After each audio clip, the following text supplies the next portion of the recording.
Assalamualaikum warahmatullahi wabarakatuh. Selamat pagi anak-anak. Semangat pagi anak-anak. Tetap semangat belajar dan selalu jaga kesehatan. Sebelum kita mengawali pembelajaran pada pagi hari ini, anak-anak harus berdoa terlebih dahulu. Dan setiap kita mengawali kegiatan, kita harus membaca basmalah. Mari kita membaca basmalah bersama-sama. Bismillahirrahmanirrahim. Pada pagi hari ini, hari Rabu 10 Februari 2021, kita akan mempelajari yang pertama, menulis ungkapan, ajakan, dan tanggapan. Yang kedua, menjelaskan bentuk kerjasama dalam menjaga kebersihan. Dan materi yang ketiga, memadukan gerakan menjadi sebuah tarian. Keempat, menentukan pola pengubinan dari dua bangun datar. Langsung saja ke materi yang pertama, menuliskan ungkapan ajakan dan ungkapan tanggapan. Perhatikan di halaman 131. Itu ada sebuah ungkapan ajakan dan tanggapan. Yang pertama, perhatikan beberapa contoh ungkapan ajakan dan ungkapan tanggapan berikut. Mari bersama-sama menjaga taman tetap bersih. Itu adalah ungkapan ajakan yang ditandai dengan kata-kata mari. Mari. Dan tanggapannya, aku sependapat denganmu. Taman yang bersih membuat kita nyaman bermain di sana. Dan ingat, di tanggapan itu ada kata-kata apa anak-anak intinya? Sependapat. Ada sependapat. Contoh yang kedua, ayo kumpulkan sampah yang berserakan. Ada tandanya apa anak-anak? Kalau ungkapan ajakan, kata ayo. Ayo.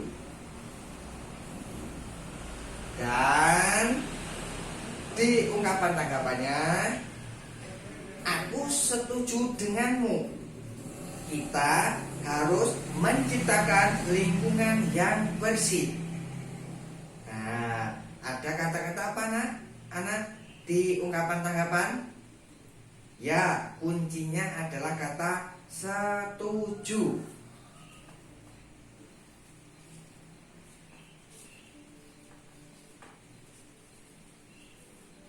Jadi, kuncinya di ungkapan ajakan itu pasti ada kata-kata mari atau ayo. Dan di ungkapan tanggapan itu ada kuncinya apa anak-anak? Sependapat atau setuju. Itu ya anak-anak, perbedaan antara ungkapan ajakan dan ungkapan tanggapan. Dan ingatlah, ungkapan ajakan digunakan untuk mengajak orang lain melakukan sesuatu bersama-sama. Ungkapan tanggapan digunakan untuk menanggapi atau memberi pendapat tentang sesuatu. Ungkapan ajakan dan ungkapan tanggapan bisa kita terapkan dalam lingkungan. Contohnya kerjasama dalam menjaga kebersihan. Nah, mari kita buka di halaman 126. Itu ada sebuah cerita.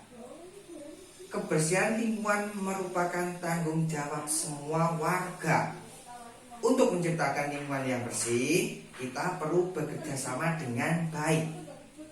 Kerjasama artinya melakukan kegiatan bersama untuk mencapai satu tujuan. Dengan kerjasama, pekerjaan akan terasa lebih ringan dan lebih cepat selesai. Bentuk kerjasama dalam menjaga kebersihan adalah sebagai berikut. Contohnya, bekerja bakti membersihkan sampah di lingkungan sekitar rumah. Bekerja bakti membersihkan saluran air dari sampah dan lumpur.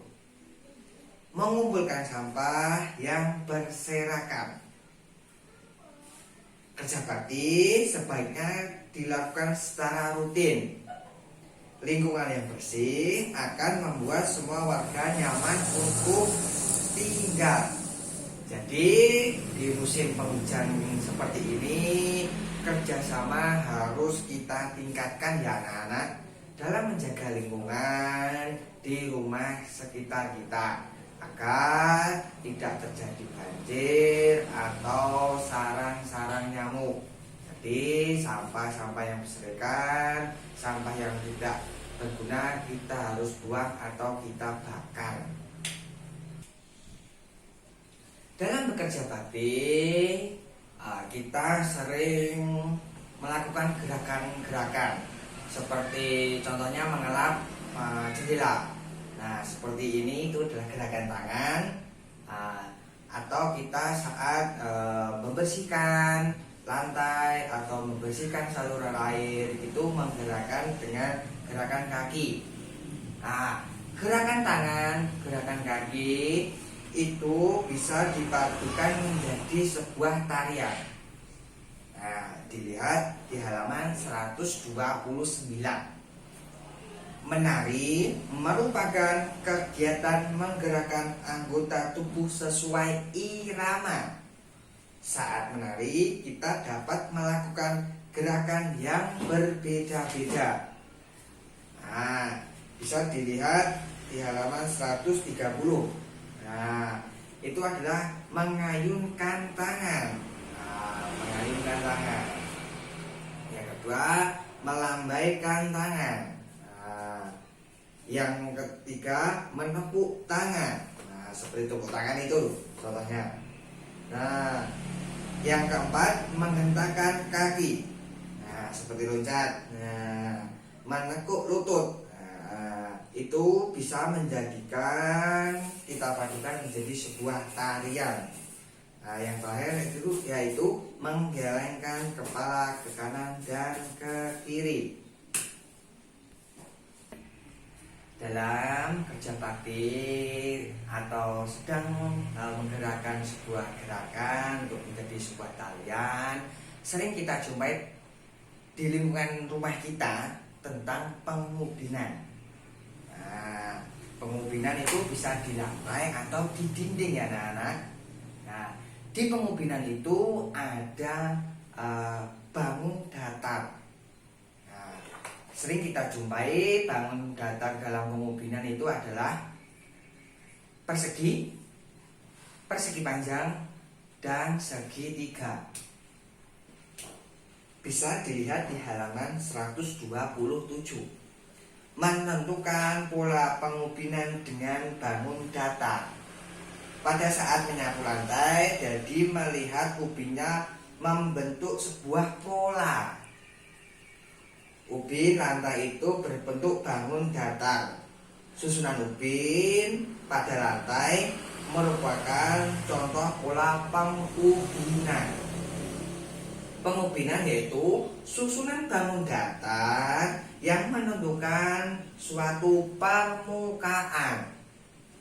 Ubin lantai tidak saling tindih dan tidak ada celah. Pola pengubinan dapat disusun dari satu jenis bangun datar atau bisa dipadukan antara dua jenis bangun datar. Nah, tadi sudah dijelaskan dalam pengubinan di rumah sekitar kita itu ada contohnya adalah persegi, persegi panjang, atau segitiga. Jadi contoh pengubian di sekitar kita itu adalah ini yang pertama adalah persegi, yang kedua persegi panjang, dan yang ketiga adalah segitiga. Dan persegi panjang seperti ini ya anak. Contoh yang kedua ini adalah persegi panjang. Nah, seperti ini. Dan pola menentukan pola pengubinan itu ada dua jenis. Tadi yang pertama kita pelajari adalah satu jenis. Dan sekarang adalah kita pola pengubinan dua jenis bangun datar. Bisa dilihat di halaman 132. Kalian sudah belajar cara menyusun pola bangunan menggunakan satu jenis bangun datar. Sekarang perhatikan pola berikut. Nah, bisa dilihat di halaman 133. Pola pertama dan pola kedua. Nah, contoh dua pola bangunan. Jadi di sini adalah pengubinan dua jenis bangun datar ya anak-anak. Yang pertama ini adalah contoh dari persegi. Nah, di sini ada persegi. Yang ini yang persegi, Pak Guru kasih tanda lingkaran hitam. Nah, ini anak-anak, ini adalah sebuah contoh bangun persegi. Dan yang ini nomor satu ini, nah saya Pak Guru kasih tanda lain sini. Itu adalah contoh dari persegi panjang. Nah, bisa dilihat ya anak, perbedaan antara pengubinan di rumah sekitar kita. Yang pertama, perpaduan antara persegi dan persegi panjang. Dan pola kedua dalam halaman 33 itu adalah segitiga dan persegi panjang. Bisa dilihat yang segitiga itu pasti yang ini. Nah, Pak Guru ini. Ini adalah segitiga. Dan yang persegi panjang itu yang Pak Guru tanda ini. Nah, ini persegi panjang. Nah, itu ya anak-anak. Pola pengubinan dua jenis bangun datar di rumah atau lingkungan sekitar kita.